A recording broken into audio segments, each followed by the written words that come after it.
Welcome back to the news at 10. We can now bring you some pictures that you sent into our Eyewitness portal. We begin with this one from Asaba in Delta State.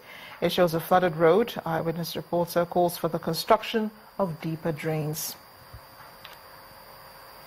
Our next photo was sent in from the Lagos-Ibadan highway. It shows an overloaded truck with passengers hanging dangerously from it. Eyewitness reporter wants drivers of such trucks arrested and prosecuted. This photo was sent in from Powerline bus stop in Iyano-Ejibo in Lagos. It shows people trading under these high-voltage electricity lines. Eyewitness reporter calls on state authorities to avert this looming danger and people to take note. Our next photo shows an ongoing road construction. It was sent in from the Benin-Okene highway. Our Eyewitness reporter commends relevant agencies for their timely intervention. Our final picture tonight takes us to Abuja, where we take a look at a picture from the Nnamdi Azikiwe International Airport. We see long queues of vehicles at the main entrance. Our Eyewitness reporter wants the government to create alternative routes to the airport. Thank you for sending in those pictures. Know that you too can become an Eyewitness reporter for Channels Television. Delivering healthcare services to the patient in the context of value. That's the platform on which this year's Conference of Nigerian Health Practitioners in the Americas stands. Health experts in the diaspora want their counterparts residents in Nigeria to harness the strength in their common integrated roles for the development of the country's health sector. Our correspondent, Yomi Otaigbe, reports from Las Vegas. How do we provide facilities? The 2016 Convention and Scientific Assembly of the Association of Nigerian Physicians in the Americas, AMPA, closes with a joint session with the Nigerian Association of Pharmacists and Pharmaceutical Scientists in the Americas, NAPSA, and other health practitioners. This meeting revisits the need for Nigerian healthcare professionals to turn back from the familiar but unfriendly road which leads to leadership controversies in the sector. I cannot understand a situation where a senior minister is a doctor, a junior minister is a doctor, permanent secretary is a doctor. Anybody coming into that kind of leadership antagonize. We must provide leadership as members of healthcare teams, and we must not be too proud to be followers as well. Indeed, the health system is one body with different parts, but these parts have roles that come together for a common good. Pharmacists, we have the background when it comes to drug therapy management. The physicians have the background to diagnose, to prescribe, and to direct the care of the patient.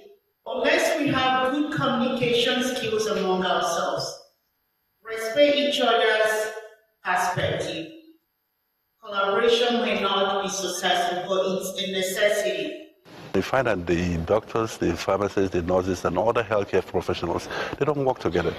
It is very, very surprising because as we focus on ourselves, on our issues concerning our different organizations, we forget the fundamental issue, fundamental benefactor of this is the patient. The professional discord in the Nigerian health system can look at us and say, wow, this can be done where people are working collaboratively, and perhaps it might help.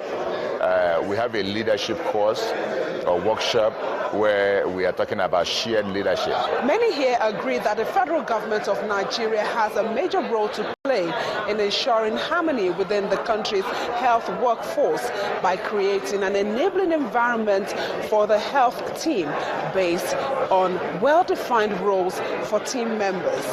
In Las Vegas, the United States, Yomi Otaigbe, Channels Television News.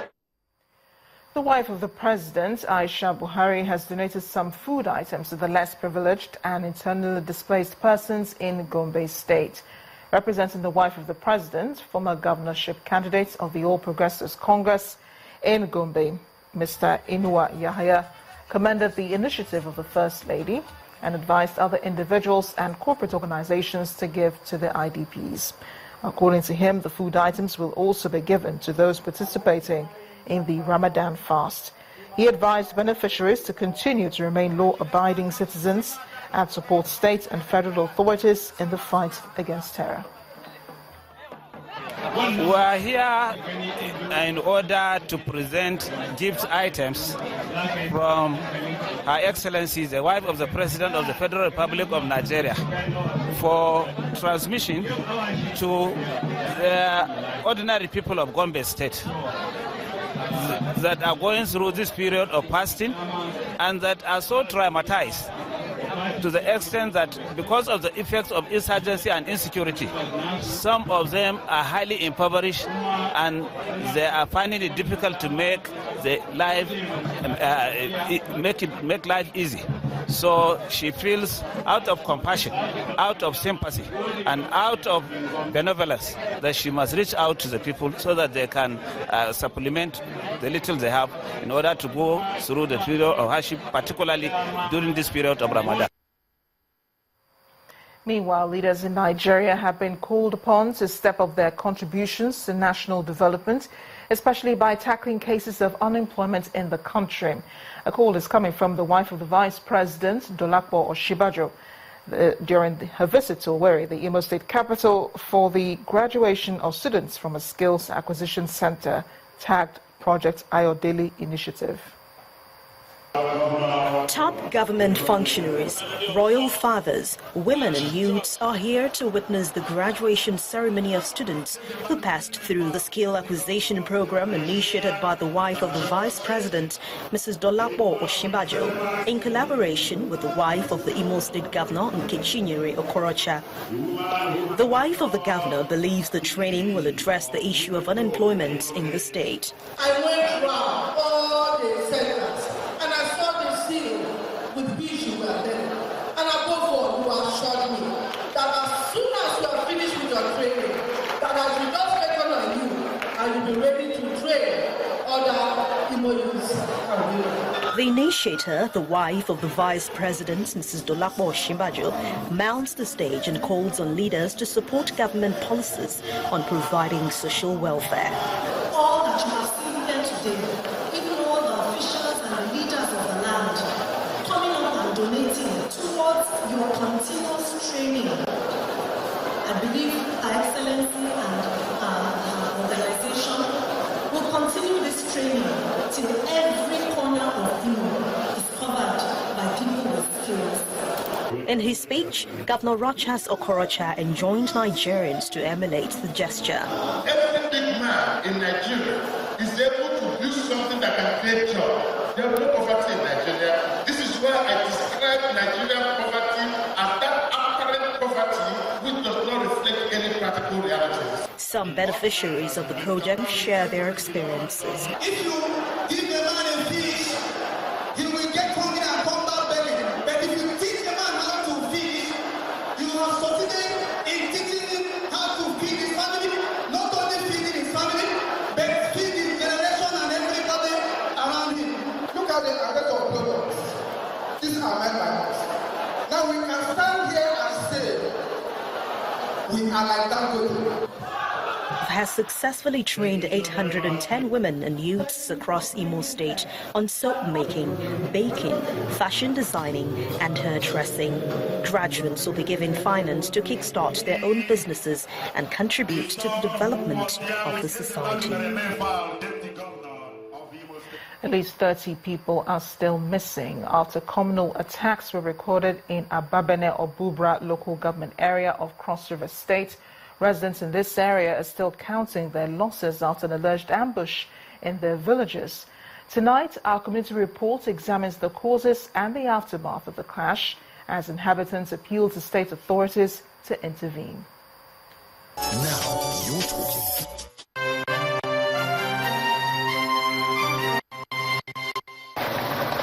From this sign of togetherness, it would appear that all is well with communities in Ababene, under Obubra local government area in Cross River State in the south-south region of Nigeria. But lately, any seeming peaceful coexistence has turned into one where destruction, pillaging and killings have become the order of the day. The cause, A section in the League of Communities is alleged to have gone rogue, with attackers leaving mayhem in their wake. Even trees are not spared.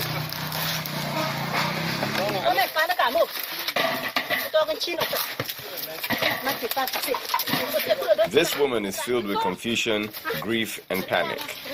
Her husband was allegedly killed when the assailants came calling. Now all she wants to do is flee for her life with whatever she can gather. As I just wake up for a monitor, I did see with my pot, I did the cook. I don't know what happened. See what they can do with my husband. Oh, see what they can do me. I'm not going anywhere. And I kill my husband, named Dennis. But what could have caused the member community to break ranks and launch attacks on others? There have been no remote cause.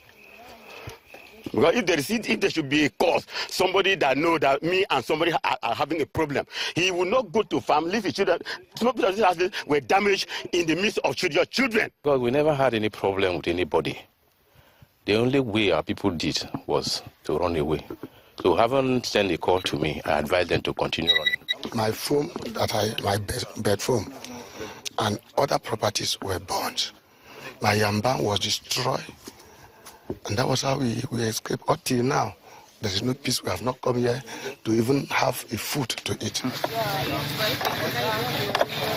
The attacks had left this woman talking to herself, most likely going over the events again and again. The sorrowful gesture of hands on heads is a common sight. As with every outcome of violent clashes, there would definitely be a need for urgent relief from the authorities. Volume of casualties, disasters in this state is on the high side. I'm sure it's higher than any other one that we've ever had. So the Presidential Committee, it's an appeal that the Presidential Committee on Relief and Rehabilitation, NEMA, of course, it's already there with us. They are getting information and they are putting their ass together. Should be able to come out and bring in the relief materials for us to settle this situation. The state government says it is on top of the situation, with the governor constituting an emergency panel to look into the crises. This is not a job that will require to sit in your office. It is a job that will require to be in the field. I think that your committee will put an end to this crisis. How soon the committee gets to work and comes up with a plan to restore peace in the region is extremely important before those who are feeling oppressed today turn out to be the aggressors tomorrow.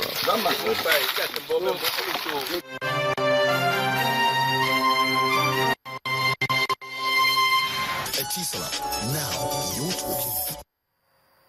How much better or peaceful would Africa be if traditional authorities across the continent work together to hold up communities? And that's one question a South African traditional ruler is willing to explore as solution for some of the many societal problems Africa faces today. King Bryce Mtimkulu III of the Amalubi Kingdom of KwaZulu-Natal in South Africa believes that it is time African traditional authorities work together for Africa's common good.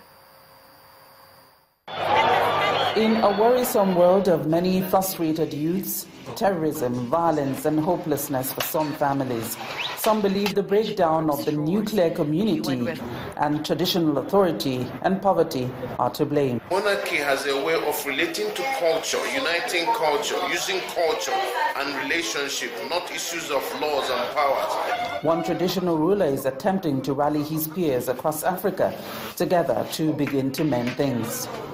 The unity of all Africans is the only way to preserve our continent and our heritage.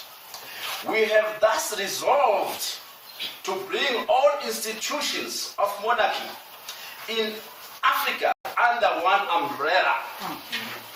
This organization shall be known as the Association of Monarchs and Traditional Authorities of Africa. That is AMTA. The Amalubi King says in the next few weeks, this initiative will take better shape.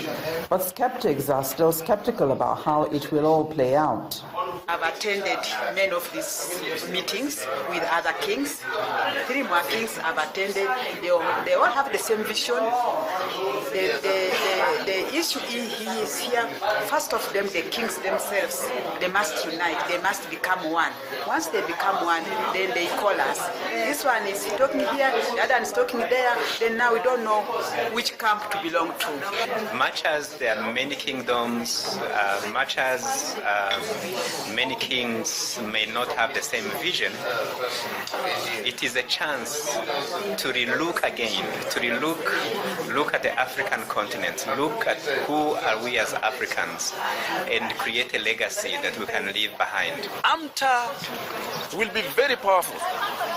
AMTA is going to put together all the monarchs, kings and queens, and the chiefs, also Ndunas, and our community. September 8, 2016 is the expected launch date for the Association of Monarchs and Traditional Authorities in Africa. Hopefully the objectives for its setup will be achieved. From Johannesburg, South Africa, Betty Dibia, Channels Television News. Still ahead of the news at 10, Super Eagles players confirm World Cup qualifying draw is tough, but they believe with hard work, victory can be achieved. We'll have more in sports news. Please stay with us.